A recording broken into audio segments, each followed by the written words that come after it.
And we are live. Thank you all so much for joining us here on this Wednesday evening. It is the High Low Sports Podcast. We appreciate y'all being here to talk a little bit about what's going on in the wide and busy world of sports this week. It is DJ joined as always by my co-host Kelsey as we get ready to take on a one of the better weeks in sports, you could say. The start of the NFL season, we got week 0 and week 1 out of the way for college football, a little bit of the jitters, the quote unquote preseason is gone, even though some of those matchups we wanted in week 2, so we didn't have those jitters. But we're underway. September is here, Labor Day has passed. We got a lot to talk about today. There's some good, some bad, some ugly, and some rage. Yeah. It was it's a fun first week for the NFL, fun second week for technically week 3 for Two college and a half. football. But yeah, I enjoy this time of year. I'm never gonna say football is back again because I got ripped a new one by our good friend Zach about that because football never goes away, is what he'll always tell you. And he's right because football never goes away. But let's be honest, this is what we grew up with. This is what we were most excited by. Is if for the most of us is the NFL and college football seasons back in full swing, and my bets are losing in absolutely fantastic fashion. Things are back to the way they should be, right? Like it's exactly where we left off, picking right back up. And I think the months of hype is what kind of gets us here. But unlike what we are going to do is we're going to get into some of the highs and lows of the week across sports, but we also are going to start with some tomfoolery. So that's going to get us into the tip off, and the tip off brought to you by our good friends over at SeatGeek. Use code BellyUpSports for $20 off your first purchase for any tickets for concerts, sporting events, comedy shows. If it requires tickets, go to SeatGeek. Use code BellyUpSports, gets $20 off your first order. And we got to talk about the ugly a little bit. We're going to go back to Friday. We're going to take a little bit of a rewind back in time, and we're going to focus on arguably the face of the NFL in Patrick Mahomes, and he did it again. That's the only way I could think of it at this point. The offensive linemen across the social medias were losing their minds, and it all had something to do with a little something like this. As those of you who are watching us on video, you can see, notice where he's at, a familiar spot in his career, on the sideline while running the ball. The difference with this one is, unlike instead of running out of bounds, like like they normally do, runs directly into, I believe that was Dante Jackson, the corner. Dips his shoulder right as he's on the, you can see his feet are hovering like right over the line. He is 90% out of bounds and decides to dip the shoulder. Not only is this kind of disrespectful to the game, it's a little bit heinous. We're livid about this one. I know you're the offensive lineman. You're ready for this one. I'm going to cue you up here in just a minute. Wait, the reason I hate this so much is because we saw what happened with Joseph Adai in the AFC Championship 2 years ago. You touch them on the sideline, they go flying. It is a flag. And not to mention, you saw what happened last year against the Texans. Gets touched out of bounds, and the flail seen around the world, it feels like. So the reason we're highlighting this is he is so darn good. You don't need to be doing this. I hate it so much. You don't need to be flailing. You don't need to be tiptoeing. You don't need, if Dante Jackson decided, nah, I'm gonna hit him right here, that's a 15-yard flag and ejection and banned from Kansas City, Missouri for life. We saw Jonathan Owens on the Packers crack him a few years ago. That needs to be the norm. You're on the sideline. If you're not all the way out of bounds, you are fair game. That needs to be the rule. I don't care about the quarterback, the ball carrier. If any of your feet are touching the green, you can be seen by the hit stick. Yeah. I don't know where to start with this. Okay, let's start with the offensive lineman in me and how I feel about this. My quarterback getting hit. Don't put yourself in that position. Run out of bounds, you idiot. First of all. Secondly, okay, I don't see an offensive lineman in this shot. And even when I was watching the game, there's not an offensive lineman in this shot. As you said, if this is reversed and Dante Jackson lowers his shoulder, you better believe there's going to be 5 offensive linemen that should be there in the next 3 to 8 seconds, depending on how far away from the play they are, and which is going to be in a brawl. Like, Patty's looking to incite actual, penalties through this, which, okay, fine. There's flopping in the NBA. We've come to live with that. I don't want to see my quarterback flop because I don't know what's a flop and I don't know what's real. And either one, if you lay hands on my quarterback, I'm going to come. These hands are live. They're ready for action. But in this case, honestly, I'd be the guy that walks away because you can't be this stupid. I don't care how much money they're paying you. You can't be this stupid. We've seen what happens when shoulders get hurt, even if it's a non-throwing shoulder on a quarterback. If that shoulder is done, so is Patty. So are the Chiefs. And as an offensive lineman, I'm more irritated at my quarterback in this situation than I would be for the defense at all. And Dante Jackson, look, poor guy's going to be on a highlight reel now for forever for something that he has to do because otherwise he's going to get penalized out the building, probably out the NFL for 4 weeks. Like, it's egregious how much they protect it. You brought the Texans one. That's happened so many times with Patty where he just gets that sideline and he adds that little deke in there. Oh, maybe he's going to go upfield and walks out of bounds and then gets touched or gets The hit. Titans game. The Yeah, Titans game like where he's touching the sidelines like, no, 90 degrees up. I never thought I'd root for Jonathan Owens in a situation, but Mhm. here I am. Congratulations, sir. Thank you for setting the standard of what should happen when a quarterback decides to play around on the sideline because this is egregious. Look, if anybody needs to know, go look up Drew Bledsoe highlights of him just getting smashed, or go look at the kicker who got destroyed on the sideline for trying to run a keeper, and it was during a Pro Bowl game. Sean Let's Taylor, the menace. look. That's a Pro Bowl game, and the guy tried to take a head off. Like, if you're Patty, you got to know better. I know you're down. You're trying to get teams excited. This isn't hockey. We don't fight in the NFL to get things going. We make a big play. And a big play for a quarterback is not lowering your shoulder on the sideline. And it's egregious. Yeah, first of all, look, they got rid of the fake slide thanks to Kenny Smallhands Pickett. Now at this point in time, they need to get rid of quarterbacks even coming close to being out of bounds and being able to lower the shoulder. If that's the case, whatever happens to you should just happen to you. I'm done. Like, it's a personal foul on the quarterback at that point in time. And I don't ever agree with the idea of a quarterback having a personal foul thrown against him because I think they should get away with a lot of things. But this is endangerment to not only yourself, but to the defender because the defender has to give up on the play. And if he doesn't, he has to give up on playing for the next 4 weeks because he's probably going to have a suspension for fighting on the field. And that's what, like, either side of this is we give too much leeway to the offense at this point in time. So taking off my offensive line hat, putting on my fan hat. Too much leeway to the quarterback at this point in time. I don't care how good of a player Patty is. That's Bush League. That's something that, you know what, high schoolers do because they want to taunt somebody. That's not something you should do in the NFL. And that's maybe old school of me, but this is egregious. I hate it. If you're gonna run to the sideline and you're gonna do that, that's perfectly fine. But you can't get flagged if you get cracked. Like if you're 2 feet out of bounds, like if Derrick Henry ran out of bounds and got cracked 4 yards out of the sideline, okay, that's a foul. It needs to be treated the same way once you break the pocket. It's okay. Yeah. You are a runner now.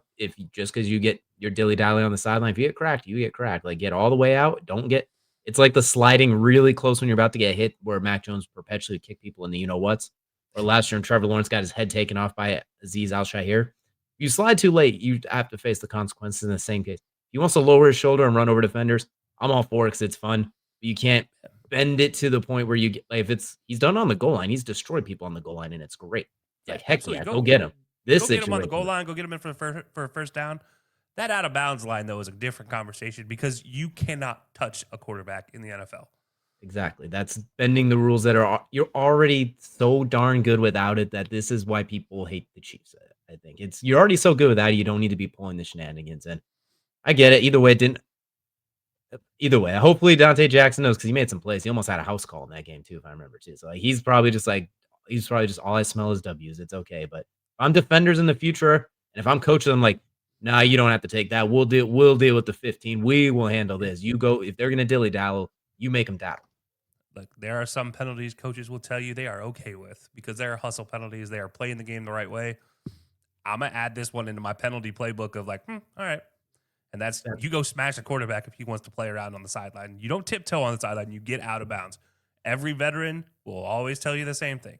Get out of bounds. Protect yourself. Every coach will tell you the same thing. There's not a coach in the world that wants to see their quarterback do what Patty did. I guarantee you Big Red gave him an earful on that flight back to Brazil from Brazil. Guaranteed. That being said, of course, only hit them when they're in bounds, dilly-dallying. Don't wait till they're well outside the white line. And, of course, no malicious hits, like no jumping knees to the head or anything like that, obviously. Like contact has to be made in the green. If they haven't stepped on the white, fair game. And the moment they step on the white, hands off. I'd even make the case 2 feet on the white because if they wait till the last second and just tiptoe touch the white, because then we're going to see it slightly bent a little bit. I'm going to say 2 feet on the white at this point. Nah. I'm just flat out at full foot on the white because like half a toe, things like that. No, I don't care. Smash them. But put the full foot on the white. Well established out of bounds. You can't wait till the last second and then jump and touch the white line. It's like in fighting when they quickly put their hand on the ground, like, oh, can't knee me, gotcha. It's like no. Time with running backs. Running backs are getting wrapped up and they don't go down and they're just like right on the sideline and they step out and fully out of bounds and then try to run. And a DB's like, I can't touch them. Well, that's because the play is dead. You hear the whistles. Like the moment they touch the white, you're going to hear a whistle. But until they touch the white, you're not going to hear a whistle, and you're always taught play to the whistle. Well, okay. Exactly. And, that was a little bit of our commentary. We talked about the offensive lineman on social media went ballistic. That's been good for the sport. I think it's a healthy dialogue of why this is not good overall. There's a defender of the year or a protector of the year trophy on the line nowadays for offensive linemen. So there is a reason offensive linemen are upset about this, because that's a potential trophy that is getting ripped out of some Chiefs offensive linemen's hands. Absolutely. However, it's not all good in the sports world, because it's been, we're going to call it a rough week for the sports media game. Like, it's been a little bit rough for them across the board. We're not going to dive too far into it. We're just going to highlight a few of the mainstays, and surprise, surprise, we'll start with Ryan Clark. First of all, Peter Schrager's known as one of the best in the game when it comes to this. He literally predicted 4 Super Bowl matchups and champions in a row, consecutively for preseason picks, which is mostly down to a little bit of luck and everything. So you take out the pound of salt. At the same time, he's well known as one of the best in the game. Saying, hey, you didn't play in the league, so you don't. What are we saying with that?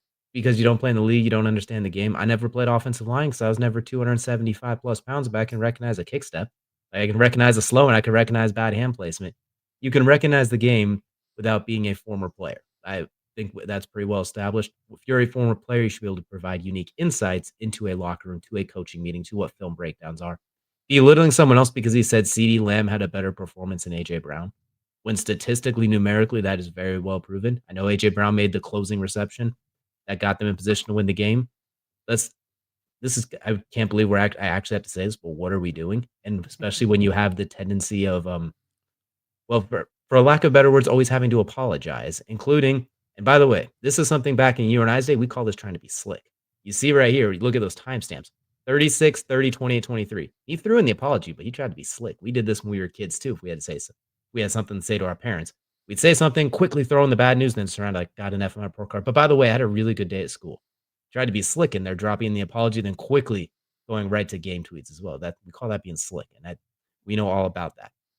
Before we get into it, though, we got a timeline here, sir. Like, this wasn't even arguably the worst thing that was said all week.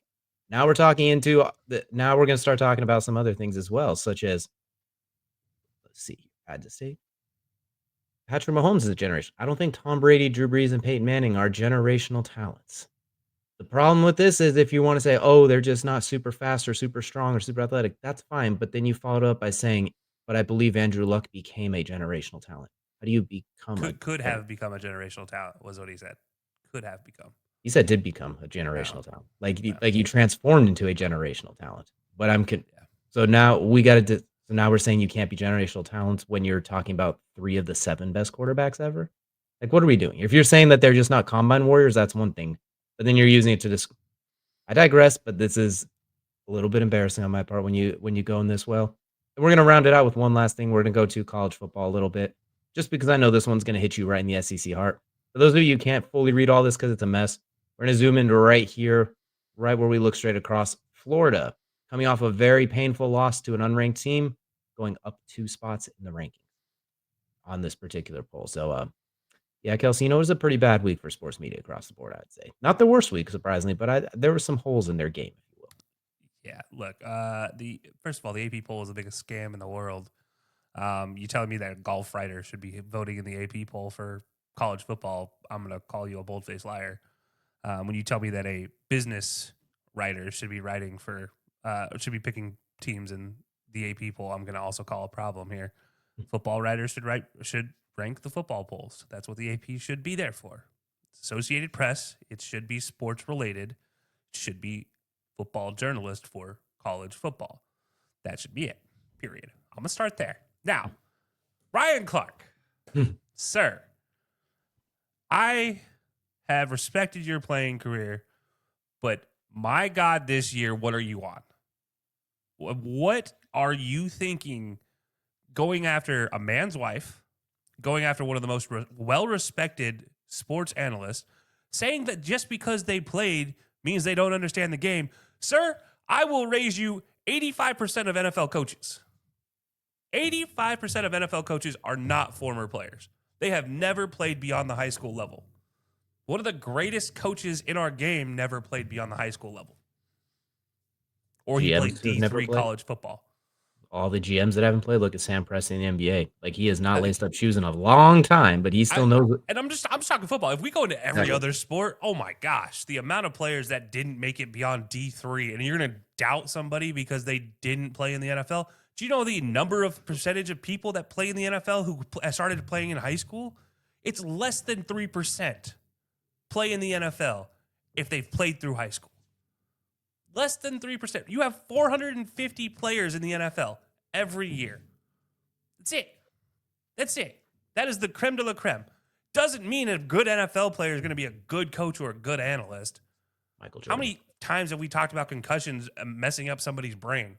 How many times have we watched a player try to talk about the sport that he plays where he's just a natural at it and he can't explain a cover 2 from a cover 3? His generational talent, Patrick Mahomes, has gone on record as recently as last year saying, I still don't understand how to make some reads on the field. And you're going to tell me that he's a generational talent, but the sheriff, the man who reinvented the quarterback position, the most winning quarterback of all NFL history in Tom Brady, the winningest winner in NFL history, and the most accurate passer who did this after a shoulder surgery, who has been written off already once in his career, and all 3 of them will be in the Hall soon. You mean to tell me they're not generational, but a guy who didn't play a full career made himself into a generational talent? Now, I'm not going to say Andrew Luck couldn't have been a generational talent. He could have been. But just like Bo Jackson, in the NFL, we'll never know. And that's where I kind of draw the line on this. If you're saying Tom Brady and them weren't generational talents, so what are you saying then? Because either you're generational talent from birth and it's do you achieve or not. Like Bo Jackson, we agree, generational talent, this height, weight, speed. Andrew Luck, Generational college talent. I'd say talent going into the NFL, he just didn't reach that talent because of the injuries. So in that case, would you say Tom Brady's not a generational talent? So you're like, how are we trying to describe this? Like, is it just the underwear Olympics? That's where that's where it's confuses me. Like, you can't become a generational talent. You either are to start with and you reach your potential, or you're not and you exceed your potential. Like, what defines talent, especially the quarterback spot where being fast is almost a problem sometimes. Unless you're Lamar Jackson, you can blend the passing and the running, which has become more common recently, but historically not the case. So I think that's what's very confusing. It's like, what do you mean by that? And you're saying Arch is not a generational talent. Then what are we? Are you saying he hasn't got to that point yet? Then you're not. It's not talent. It's reaching a ceiling. It's such a construct that is so confusing, and it's just blasphemy to say it out loud. This whole thing, that the fact that this started because of the Arch Manning conversation is embarrassing. Like, you don't use the Arch Manning conversation as a springboard into this. This needs to be a standalone conversation. They should be unrelated. These two conversations should not be related to each other. Arch Manning is in his first full year of starting in college football. Yes, he has been touted as much as he's been touted. Okay, so was Justin Fields going to Georgia. So was Justin Fromm. Justin Fromm. Like, Jacob Fromm. That shows you how much I really care about him. Yeah, look, there's been so many players. Cam Newton was not considered a great talent in college football until he got to Auburn. And when he transferred to Auburn, everybody's like, oh, yeah, you guys got some transfer from JUCO. Nobody cared. Nobody knew what Cam Newton would become. And now he's one of the best quarterbacks for one season in college football to ever play. Ever. And you're not going to tell me he's not a generational talent, then, I'm guessing, is where Ryan Clark's going. That is a generational talent. To evolve a program 1 year where you had 3 people drafted into the NFL, only one of them lasted longer than 3 years, and that's Cam Newton. Like, you can tell me that is not a generational talent, especially college-wise. He's an MVP in the NFL. Like, okay, Ryan Clark, are you going to tell me you're generational talent? Because I'm going to call BS there real quickly. His logic on what's a generational talent and what's not is so hit or miss. It's like throwing darts at a dartboard, but you're blind and you've been spun around in 20 circles. Like, and the dartboard's in the ocean and you're in a barn. Yeah, like, what am I throwing at here? Am I throwing with darts or am I throwing with like pancakes here? What am I trying to get to stick? Because right now it's nothing. He has no logic behind any of his decisions. We've talked about this when we talk, who's better, Michael Jordan, MJ, Kobe, your best player of all time. Like, what are you trying to do with this player? That defines a lot of what is a generational talent. Now, do you just mean pure talent overall? If you talk pure absolute talent, no, Tom Brady was not the most talented person. But you know what he was? He was the number one winner. He is the best. He is the GOAT for the quarterback position. And I don't say that lightly. I don't like Tom Brady as a human or as a NFL quarterback. I hated the Patriots with a passion. I think Peyton Manning is a much better quarterback than him, which tells you what I think about Peyton Manning being generational talent. Obviously, I think he is. I think Drew Brees was a better quarterback than Tom Brady, but I think Tom Brady, when chips were down, that dude could ball better than the rest of them. I put my money on Tom. Chips are down. That's just it. So, like, generational talent is just so out there. I don't understand Ryan Clark, period. This year, I don't know what he's been on. Robert Griffin, that whole thing, the Cam Newton drama. I mean, dude, at this point in time, Ryan Clark just is like, it's like, all right, you know what I'm going to do this week? Shannon Sharp. Oh, Cam Newton. Oh, Skip Bayless. Oh, Kelsey Coyne. Like that. I feel like I'm on his hit list eventually, right? I got to be there. Because at this point in time, it's everybody else. He's literally just going after some random person with just the biggest blind pot shots I've ever seen. Like, what's the next thing you want to do, Ryan Clark? How do you want to continue to get your name in the media? Because it's not for the right reasons anymore. Like, you're no longer one of the hardest hitting safeties to ever play the game. Now you're just some drama filled queen. I want to add to when it comes to the you didn't play the game, so you understand. He works pretty much all the time with Mina Kimes, who's widely respected as one of the best NFL minds in media and has showed it day in and day out, whether you like her or not. I know some people don't, but she's, for the most part, widely respected. Never heard that played on her. Never heard that said on her. It is widely accepted, and I guarantee you she didn't play in the NFL. That one I feel comfortable saying. Like I absolutely know that for a fact. Like, I feel comfortable with that, and I feel pretty comfortable saying she didn't play college football. If I'm wrong, I'm wrong, but I'm like, you gotta have the same. You can't pull it one way and then not pull it the other way. It's got to make sense. You work with Laura Rutledge. Sorry, I stutter. Can't speak. She's widely respected as one of the best NFL reporters. Don't say that against her. You pulled it on Peter because he was winning the argument, and that was your "oh no, save me" card, is what it felt like. Every time. Which is embarrassing because Peter's well respected, and I wish he didn't leave NFL Network. But then again, NFL Network is owned by ESPN, so you know what? I can't have nice things. And so, you know what? That's the way it has to be. I would like to file a motion to using both the challenge flag and the penalty flag. From this moment on, can we please, for the love of all that is holy, stop using the phrase generational talent? Just in general, I'm tired of hearing it. It's heard every other year when realistically there's once in a generation where the thing came from. Ho, ho, ho. Like, can we just stop using it every single year? Oh, he's a generational tight end. He's a generational quarterback, We've had one of those for like 4 consecutive years. When we really look back on it in our lifetime, there's maybe 3 or 4 college football players we've looked at. I was like, okay, that's a once in a short generation type of guy. When I look, if even that, like there's very few and far between where as a prospect it feels like that. I think it's harder to what is a generational talent, because we've watched the generations change in our lifetime. And that's the thing, is like, for us, we've seen a lot more generational talents than ever before, because we have seen the changing of the generations. We've seen the old school run first football game change into this high powered flying passing offense. I mean, would I say Colt Brennan was a generational talent? No. But would I say Reggie Bush was in college? In college, Reggie Bush was that dude. I'm saying NFL translation. There's a lot of concerns about that. And that's what like using the comparison for Andrew Luck is hard, because in the NFL, he was not a generational talent in the NFL because he didn't play long enough. Like I used Bo Jackson earlier. He was not a generational talent in the NFL because of injury. I'd say generational talent's going in. They just didn't reach that talent. Like that's kind of what talent should be. And Reggie Bush was a generational talent coming into the NFL, but he did not pan out in the NFL the same way. And I think that's what arguably the last run. Him and Adrian Peterson are the last running backs that really meet that mark, I'd say. Yeah, well, I mean, look, Derrick Henry wasn't a generational talent coming out of Alabama. Second round pick. But he was Brandon Jacobs until now. Is he a potential generational talent in the NFL at running back? Absolutely. First Hall of Famer now. Like, he's well past talent. He's just Hall of Fame now. Jonathan Taylor, if he continues on his current arc, could he be a generational talent at running back? Sure, he could be. Was he coming out of Wisconsin? Nowhere close. Sean Alexander, coming out of Alabama, would he be that guy that was on Madden? No, never. But in the NFL, so this is where my whole issue with Ryan Clark is. He's like, oh, he was a generation. Yeah, Drew Brees at Purdue was not a generational talent. Tom Brady at Michigan was not a generational talent. Peyton Manning. He was the first overall pick and was kind of that dude. He kind of was a little bit. He was, yeah. I was like, he's the change in my argument for everybody Peyton is, and that's the hardest thing. That was normal forehead Peyton Manning, too. Like, that was different. Yeah. Like, it's so hard when you just put a blanket statement like, this person is not a generational. What are you defining as generational? Stop it, because you don't even understand what you're saying. Is kind of what it comes down to. Like, and I get it. As a former player, I'm going to give you all the credit for what you did on the field. That's great.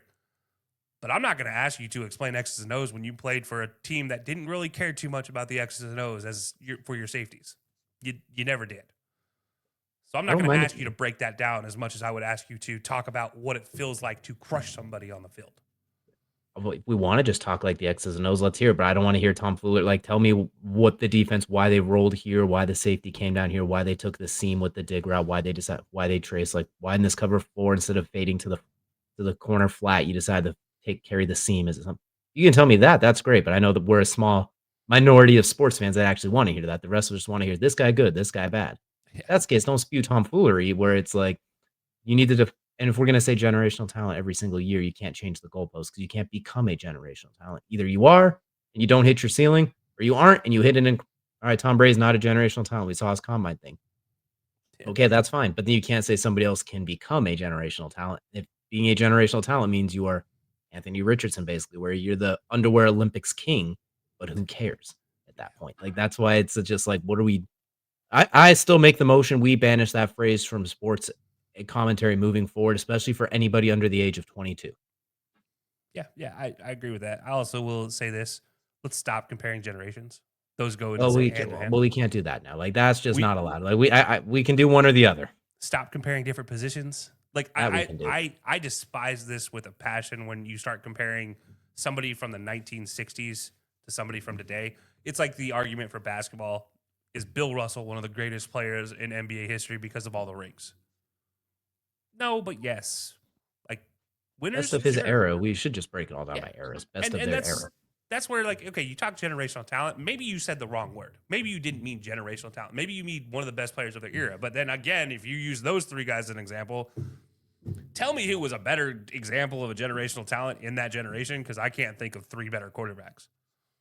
You're saying coming out of college they weren't talented? That okay? Yeah, then sure, who okay. cares about that one? Like, then what are we going with this? And then because Yeah. I digress. We spent a lot more time on this, and I think we both planned because we still got some more to get into. I could go on this conversation forever about dumb talking heads on the in sports, but And the worst part is when a couple of buffoons like us is one thing, but when you're supposed to be a well-respected network television analyst, there's no room for my it. And when you contract have doesn't have that many zeros after a number. when you're averaging an apology a month at this point, it's not a good look. When you're averaging a Twitter apology a month, it's not a very good look right now when the season just got started. But we're to pivot out of complaining about the madness of sports media directly. Now we're going to complain about something that they did instead. And it's not even really a major complaint. It's going to be a mild one. We got the NFL Players of the Week for week 1. Josh Allen, 400 plus total yards. That makes sense. 4 touchdowns, highlight win, wonderful game. Louis Khan, 10 tackles, awesome game against Carolina where they routed them. Nate Landman, 10 tackles, pretty awesome. Wait, what's that? NFC Offensive Player of the Week? You're giving me a JJ McCarthy as the NFC Offensive Player of the Week with his 143 yards, 2 passing touchdowns, 1 rushing touchdown, 1 pick six, and like 13 yards through 3 quarters. Awesome. Honestly, great for him in an NFL debut, coming back and winning like that. Awesome fourth quarter. You're telling me, though, Bijan Robinson, CeeDee Lamb, Puka Nacua, Jalen Hurts, can go on and on, did not get NFC Player of the Week over a guy who had a very nice fourth quarter in his rookie debut. Awesome rookie debut for NFC Player of the Week, though. I'm offended. I find that I am offended on behalf of someone who cares very little about this, but seeing this is like, which one of these is not like the others? Puka had went out into concussion protocol twice and is now the second leading receiver in the NFL. His face was bleeding, and he's right up there. CeeDee Lamb left 100 yards on the board and is still 4th in receiving yards. Bijan Robinson's second touch went for 65 yards and a touchdown, and still had finished over 100 receiving yards and 50 rushing yards because Bijan's a absolute monster of a human. Jordan Love, he was awesome against the Packers, or not against the Packers, against the Lions. You're telling me that this is what we have for NFC Player of the Week? I think a little bit of a prisoner of that Monday night moment here, a little bit prisoner of that last 9.5 minutes. Yeah, that's an understatement. By the way, Michael Penix, better stat line, 298 and a touchdown. Yes, he got sacked, and yes, he had a forced fumble. Or yes, he had a fumble. Who cares? If we're going to give a guy who got a pick six at Player of the Week, Michael Penix should be a better option. Jaden Daniels, more passing yards. Matthew Stafford, more passing yards. Brock Purdy, more passing yards. Spencer Rattler, more passing yards. We might draw the line there, though. Look, hey, I'm just going down the list of NFC quarterback. Caleb Williams. Look, at this point in time, what are we – I'm going to ask the same question I just asked about Ryan Clark. What are we putting this as Are we talking about best comeback performance? Okay, sure. I'll give you the Vikings. I'll give you JJ had a great performance in that situation. In the comeback, the second half of the game, the first half of the game, you want to tell me that's player of the week material? Come on. And I'm all for redemption stories. He can have a great week 2 and then be player of the week in week 2. But you know what he should not be? He should not be player of the week in the NFC in week 1. Shouldn't happen ever. There was too many good performances in week 1. I think that this was it just feels weird. It feels like why did we go here? And it's all I don't know, I don't like it, but I do want to point out you mentioned Michael Penix had a really good shot. Those two will be facing off this week for the first time since that national championship game, Michigan versus Washington. So we got ourselves a fun one there. You know what? Atlanta might be back. They got a left-handed quarterback named Michael with a last name that is one letter away from being a male part. Atlanta might be back, guys. I'm just saying Atlanta might be making a comeback.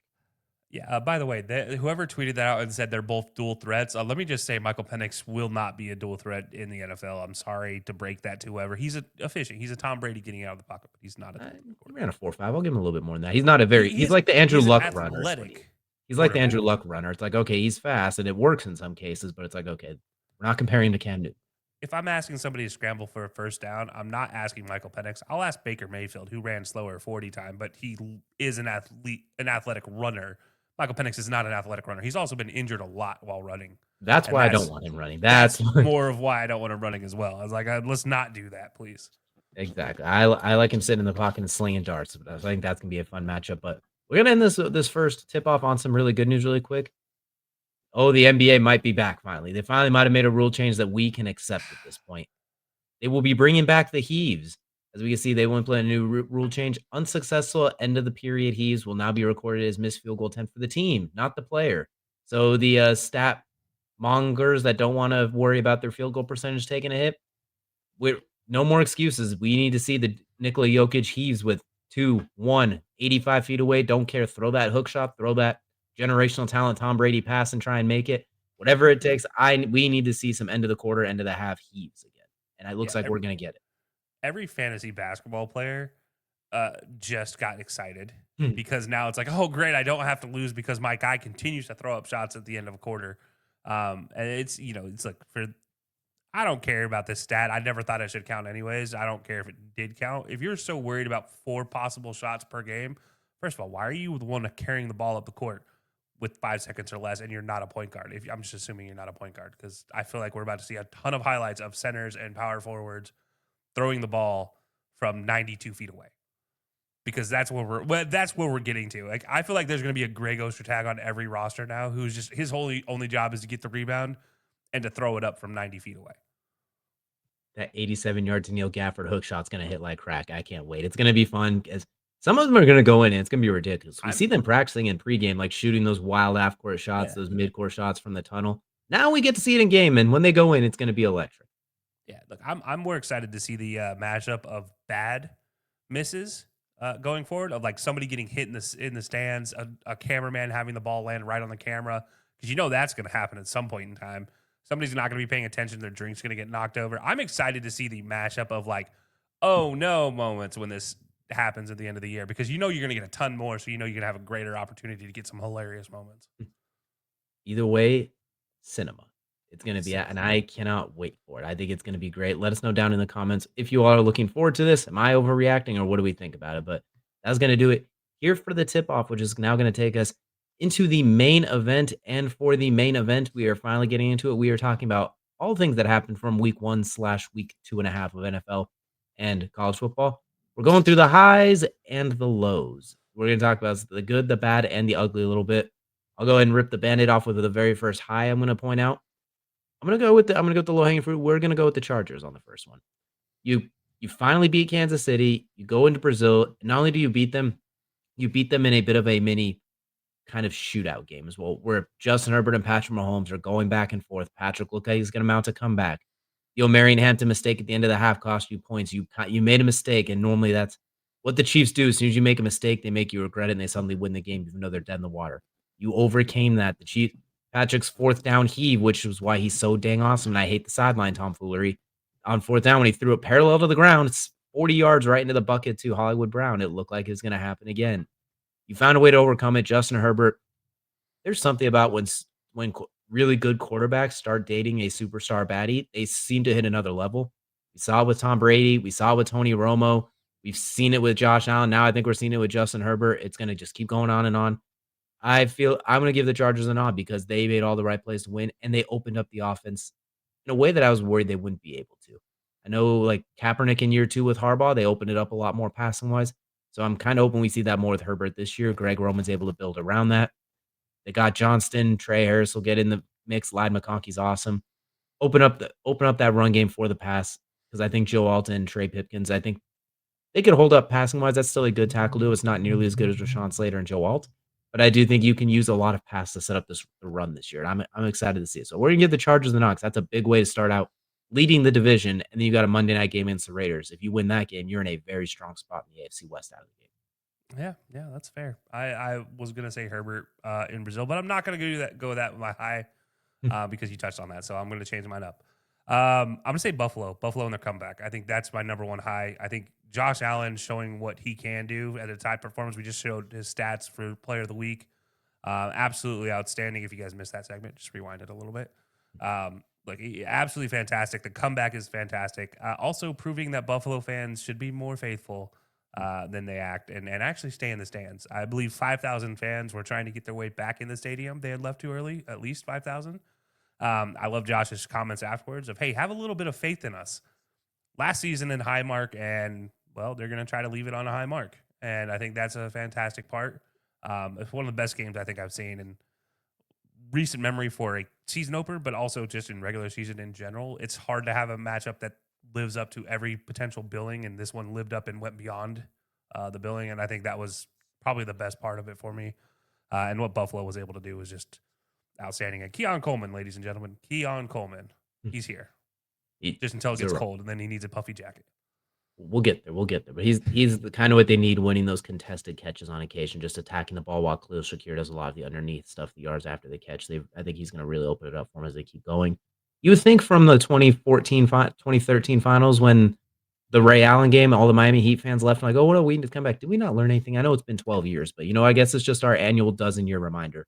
Don't leave when you have that type of talent on your squad. You were already planning on getting home 4.5 hours after the game started anyways.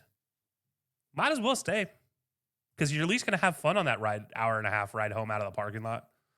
When you have Josh Allen, you should never leave that early. If it's a bad team, if you're a really miserable team, if you're Miami in that case and it's 30-8, okay, I kind of get it when you're dead in the water. The Bills weren't dead in the water. It was nip and tuck the whole time. It was right there. I pay too much money for those NFL tickets to want to leave early. I'm sorry. I'm getting every penny's worth at that point in time, whether it be the free gift that somebody left because they left early and it's a bad team I'm watching. Oh, I guess who just got a free T-shirt? Guess it's this guy. Or I'm going to be watching a great comeback. We're nerds and freaks, so we're wired differently. So, if it's somebody a casual trying to beat the traffic, you can't do it when you have a Josh Allen, a Lamar Jackson, a Patty Mahomes. When you got a dude's dude, or a loaded team like the Eagles with a dude, then you can't leave. Then it's just silly. If you're on your third string quarterback and you're the Saints, and it's 35-7, okay, maybe. Even then, though, maybe not. Look, I've learned too many times. If I leave a game early, it means that it's going to become the best game in the world. So I learned a long time ago to sit around until I lived through 2 Auburn miracles at Jordan-Hare in the stadium. I don't need to, I've learned my lesson about not leaving. Even I didn't even leave the game in those situations. I stayed. And yeah, so I will never leave a game early. And for fans that do that, shame on you. Can you call yourself a fan? I'm not even an NFL team fan. I'm not a specific team fan anymore. And I still would stay at any game I go to, whether it be the Browns game that would just happen or anything else. I'm glad we talked about the Bills game because it's going to bring me into my first low of the week, but I'm taking a wide arching approach to this. I'm putting coaching on the hot seat this week as a whole. There's a lot of coaching things that we have some issues with. We're going to start with that game in particular. Just because you can, it doesn't mean you have to take points off the board and go for 2. Don't need to take points off the board to go for 2. You make the PAT, but you're like, oh, wait, we can get the ball a yard closer. Let's go for 2. Suddenly, instead of having a field PAT, you now don't have those points. And then what are you doing the rest of the way? You're chasing that missed point. You go for 2 again, and then you miss it. You go for 2 again later, and you miss it. That could have cost them the game if, Josh Allen didn't put on the cape, and if they didn't make the great Derrick Henry actually make one mishap that he's going to have the entire season, just happened to do in week 1. Yeah, we got to be smart about going for 2 just because you're in a situation where you think you can. Doesn't mean you have to. Don't take points off the board, especially when you're going against another Titan like the Ravens. And I say Titan loosely, not Mhm. ironically, or one of the Titans of the NFL. Don't take points off the board. Don't overthink it. Don't get cute. And then what did you do? You put yourself behind the 8 ball, but Josh Allen saved the day. The Ravens, we're going to your coaching this one too. 4th and 2 with the game on the line when Josh Allen has the cape on and they have no timeouts. You have Lamar Jackson and Derrick Henry. Why are we not going for it? I don't care if you're on your own 5-yard line. You have the Derrick Henry averaged 9.7 yards a carry in that game. He's 2 yards tall. Let him hand him the ball and see if he dives over. Lamar is Lamar. Like, you literally beat the Chiefs for the first time in your guys' tenure together by going for it on a 4th down, and Lamar made a play. You have that much firepower. Lamar was balling. Derrick Henry was balling. Zay Flowers had arguably his best game as a pro, too. Like, DeAndre Hopkins just got you to 4th and 3, or 4th and 2. You're on the 40-yard line. If the Bills are gonna score, they're going to score, whether it's from the 40 or the opposite 25. There was plenty of time on the board, too. Josh Allen's in hero mode. You're not winning. Regardless, it's gonna happen. You keep the ball away from that man, or you hopefully get a short field because they have to get in the end. They have to do it regardless. Like, they're going for a field goal. Maybe you cut the field down. Either way, you utilize that. Brian Callahan, what are you doing at the end of the half? Like, you had a chance to go up with the lead, and because of that, the Denver got the lead at the end of the half, and you almost never saw it again. In that same game, Sean Payton, why are you trying to pad Bo Nix's stats when you could have when the game was over? You're up 8, kick the field goal, call it a day. But no, we have to do a play action bomb, but the zero blitz, Bo Nix has to throw up. He misses Cortland Sutton and tries to throw it to Marvin Mims. You gave Tennessee a chance that if honestly, if it wasn't Tennessee, Cam Newton had any other team around him Cam Ward had any other team around him that day, you might have been dangerous. You dodged one because of hubris at that point. That was just absolutely ridiculous. Just kick the field goal, go up 11, win the game. The Bears. All right, like, I'm not gonna rag on this one too much because it's not a huge deal, but, like, at the end of the game, 2-minute you need that 2-minute warning. 2 minutes, 2 seconds left, you have a timeout, you're down by 3. Kick the ball out of the end zone. That's not easy, especially if your kicker's not known for having a rocket leap. Why didn't you just walk up and flick the ball? Because the clock doesn't start and doesn't hit the landing zone, it's a penalty, they get the ball at the 40. You know where you get the ball on a touchback if you kick it out of the back of the end zone? The Mm. 35. So you're talking about a 5-yard difference when you're in a position of just needing the safe clock. Just kick that ball 90 degrees out of bounds or just go up and flick it. Since you didn't declare an onside kick, it would just be a dead ball and they get the ball at the 40. You shouldn't have even risked kicking it because if, like we saw, it didn't go out of the back of the end zone, Ty Chandler makes a play, you lose the 2-minute warning. Dudes, if you're an NFL head coach, I know it's your first time, but that's something you got to think of. Those are things that have to come to your mind. You can't let that slip through. And then just the Dolphins as a whole, like, that thing was just a mess, but I'm not going to go into coaching. So coaching as a whole, week 1, they're still in their preseason mode. Coaches, I need you to strap. I need you to get it going. Some of them were in their bag. Other ones, well, we just laid out some issues. So coaching, you got to get back on top of it too. Coaches, we got to get rolling. You see, that was such a compelling case. Kelsey is stupefied right now. There we go. Yeah, no, coaching week 1 sucked. I don't think honestly, I think week 1 of college football was just bad. Not week 2, week 1. I'm talking Deion Sanders as well. I know we didn't talk about it last week, but just like 2 timeouts, down by less than a score with a minute and 40 to go, and you don't use either timeout. What are we doing? So yeah, coaching will always, always, always make the difference. By the way, we just had about the Ravens. 85% win percentage went up by 2 or more scores since Lamar Jackson has become their quarterback. The lowest in the NFL. Mm-hmm. And they've had that position more than just about anybody because they usually are crushing teams early. Yep. So, yeah, weird stat for the Ravens. Like, who would have known up until 13 or 14 points up here, you can't win. Anyways, whatever. Yeah, so I don't disagree with your coaching. But my first low is going to be the amount of injuries that continue to happen to the San Francisco 49ers. George Kittle going on the IR being the most recent big one. We have CMC and his Achilles, will it, won't it? Calf, will it, won't it? Ankle, will it, won't it? Jawan Jennings, one of your players was shot last year. Another one of your players was shot even when he wasn't on your team. Then you have 7 other players either out on questionable or on IR right now. I think it's 7. It might have gone up since the last time I looked, which was yesterday. At this point in time, what's the training staff in San Francisco doing? Because the Jets have this conversation every once in a while, especially when it comes to keeping offensive linemen healthy. But it feels like with the Niners, it is like every year that we're talking about this team under Shanahan where they're just like 7, 8 deep that are injured, that are like main or at least auxiliary third, fourth guys off the line type of guys that are injured. And it's like now you have George Kittle. Last year was CMC. Juwan Jennings this year. Last year also you could add Brandon Ayuk, Debo part of the year, like Debo the year before that. It's egregious how many times I see major injuries on the Niners, and I just don't know what keeps happening. But it's week 1, and you already lost a super player. Now, yes, your backup tight end whose name is Tongs or Tongs or Tongues or something. I don't even know what it is. Dude didn't even know. If you had told me would have caught a touchdown pass, I bet you his odds was closer to 100 plus 100,000 to score a touchdown. And the man catches a touchdown pass. So congratulations to him on a great performance. But like at what point in time are we doing too much Niners where your players are not even able to stay healthy through the first 2 weeks? I don't get it anymore. And it's hard to watch players on the Niners keep getting hurt. And don't get me wrong, not a Niners fan, but like from a fantasy standpoint, I hate watching it. Can't lie. And on top of that, Brock Purdy might not be able to go now for this week on top of it. Like, Brock, it just keeps adding up with him. I don't know what they do. Are they siphoning the life force from everybody to keep CMC alive this year? I don't know what the plan is here. Is this how John Lynch still has like cognizance? Is like he's just siphoning life force off everybody too? He must have hung out Tom Brady, and that's how they're both managed to stay young. They found the secret, and it turns out it is destroying other teams from within. But I'm going to go with my second high for the week. You mentioned the Jets, and we're going to go there. I'm going to be high on the Jets, even in a loss. Justin Fields looked really, really good. Garrett Wilson still looked really good. That run game, awesome. Armin Menbu, best rookie of the week. He was locked down at that tackle spot. He was outstanding. Even without Elijah Vera Tucker, that offensive line held up really well against the NFL's most expensive defense. They held up and put 32 on them. If it wasn't for Jalen Ramsey making an outstanding play to end the game, they were right in the thick of it.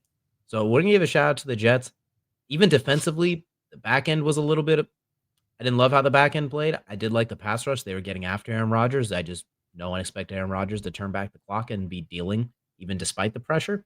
He was able to get it done. So we're going to give a shout out to the Jets, considering I thought they played really well. And if this is a sign of things to come, especially offensive line-wise, without one of their best guys, they looked that good. Armin Membu was a lockdown, like, you shall not pass on the right side. There's something there. I don't know if it'll make much of a difference this year, but moving forward, there's something there. I like what they have going. And Armin Membu, I can't get over it. That was the best rookie performance of the week. I don't care about JJ's comeback. I don't care about Emeka Buka's 2 touchdowns, as awesome as they were. Armin Membu locking down and TJ Watt, you shall not pass, was the rookie of the week.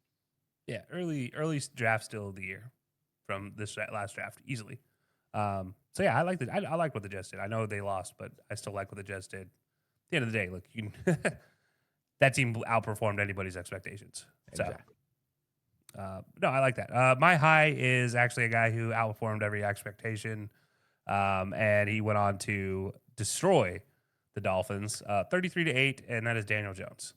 Yeah, I think it's safe to say going 22 of 29 and accounting for 3 total touchdowns for your team is going to get you some pretty good highlights here. On top of that, he continues to be dominant with his legs, which is crazy to say that Daniel Jones, of all people, is one of the best rushing quarterbacks out there. But people forget he wasn't at Duke because he knew he was really, really smart. He was at Duke because he could play football really, really well.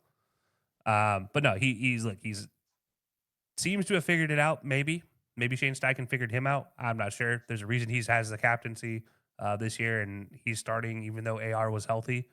So that is worth mentioning. It makes you ask questions.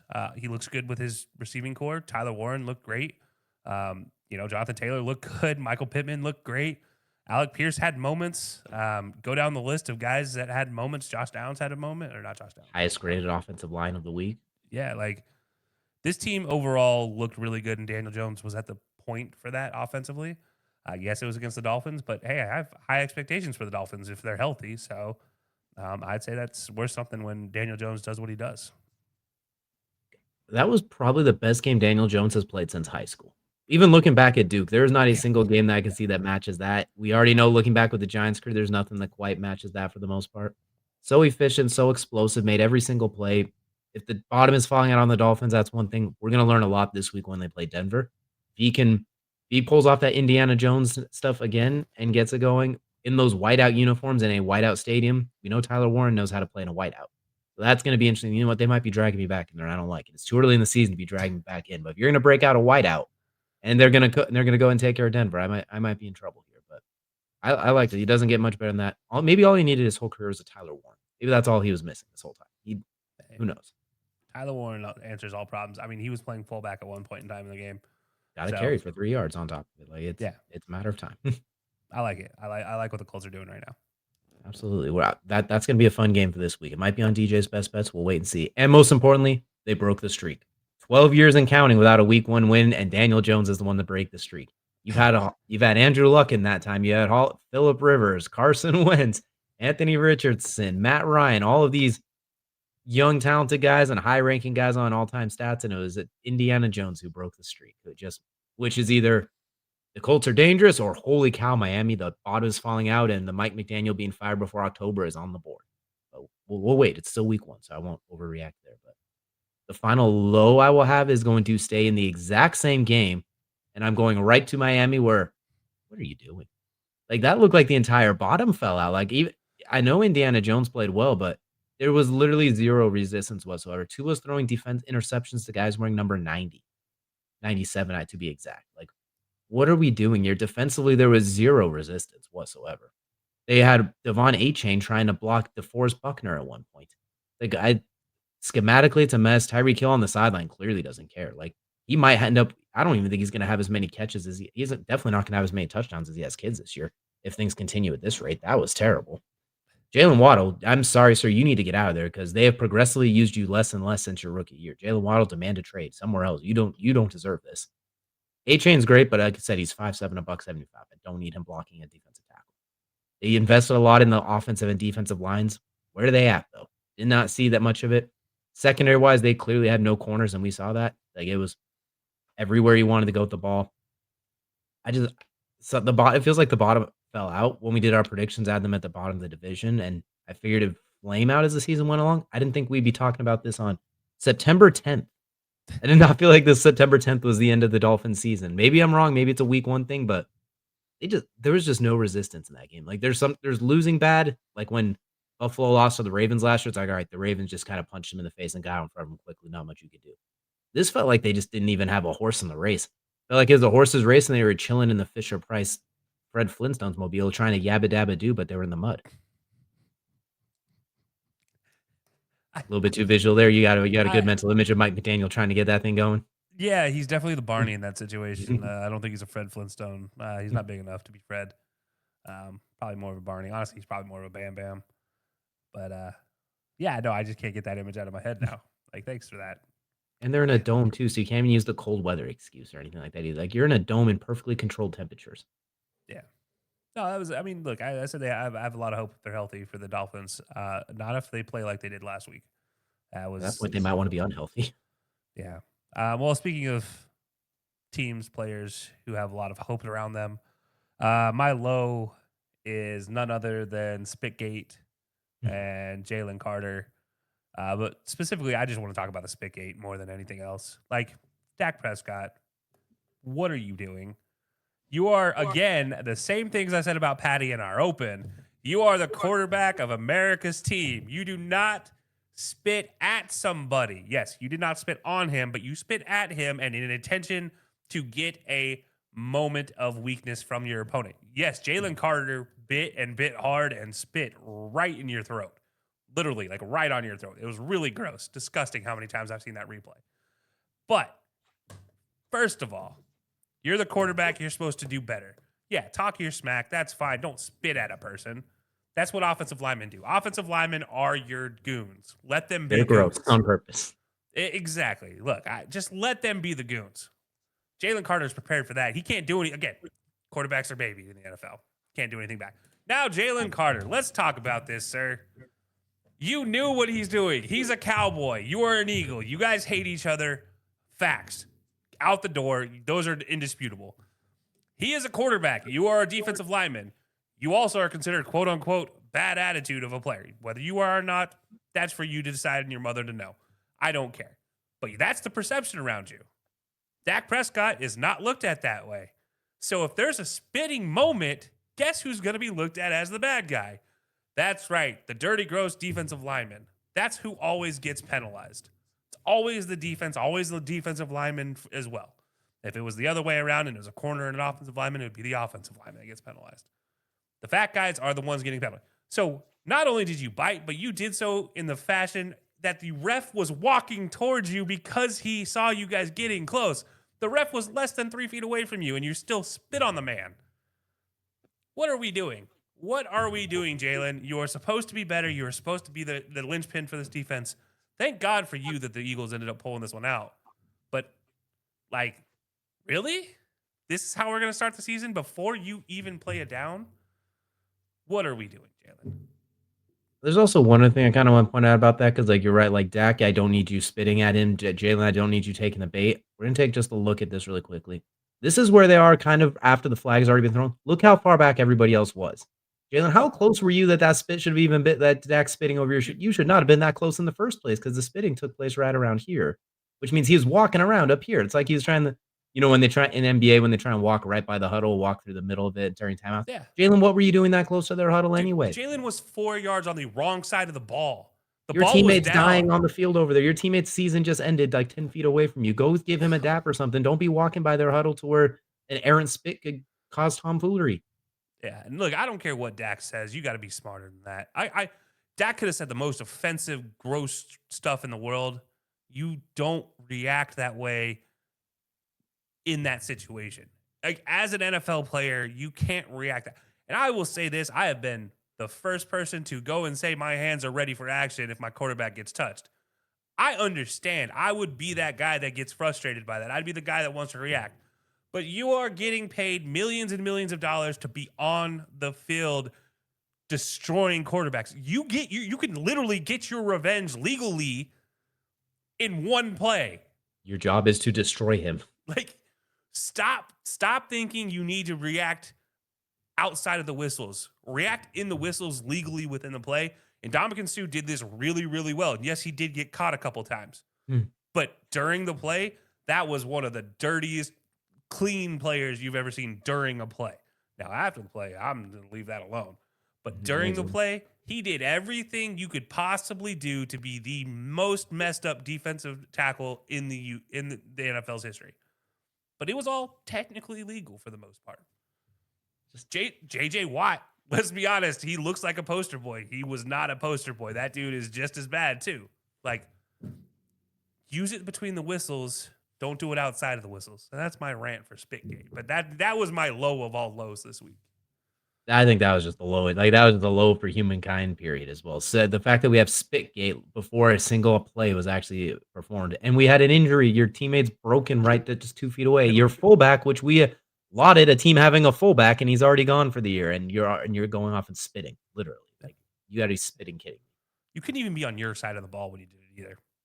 You were offsides before the sides were even on. Like, it was just unbelievable. But those are the highs and lows we have in the sports world. A bit of a interesting start of the week, but luckily we got a whole lot more. But that's going to do it here for the main event, which is going to take us into a quick and condensed crunch time. And for crunch time, I'm going to keep my part of it really short and sweet. We got fisticuffs this weekend, and it's kind of a unique situation in that we not only have two dominant fighters in boxing, Canelo Alvarez versus Terence Bud Crawford, number 8 pound for pound taking on number 3 pound for pound, 41-0 versus 63-2-2. It's going to be streamed on Netflix as well. So this isn't like a pay-per-view fight like we see. This isn't in those situations. Normally these fights are on pay-per-view or something like that. We're going to see this bad boy streamed exclusively on Netflix. So with the UFC deal coming to Paramount next year, I'm very curious to see how the fight game especially is moving forward. Is the pay-per-view model being more or less gotten rid of because they realize, all right, we can get it. We can make up that money with advertisers because people aren't going to pay for it. They're going to legally stream it regardless. So maybe we can get the extra money from these advertisers by putting on these streaming services that everyone has because they offer something else. Like 87% of the world seems like they have Netflix in some way, shape, or form. Maybe that's a dramatic number, but a lot more people have that than they're going to buy a pay-per-view. And a lot more than they're going to be more like, oh, wow, that looks fun. Same with like CBS and Paramount Plus, et cetera. So I'm excited to see how this performs.